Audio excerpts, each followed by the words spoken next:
लोहा जमीन के नीचे, सोना जमीन के नीचे, चांदी जमीन के नीचे, पानी जमीन के नीचे, आग के शोले जमीन के नीचे, दाना जमीन के नीचे, दुनिया की तमाम नेमतें जमीन के नीचे और जमीन इंसान के पैर के नीचे। इंसान तू कहाँ से आया? मट्टी में, और जाएगा कहाँ? जमीन के नीचे। हूरों मलाइक और जिन्नातों ने तुझे अशरफुल मखलूकात कहा।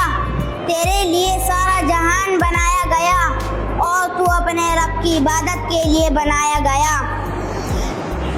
पैर के नीचे जमीन, सर पर आसमान, सुनने को दो कान, बोलने के लिए जबान, तेरे लिए ही बनाया है सारा जहान। फिर क्यों नहीं मान लेता बंदे?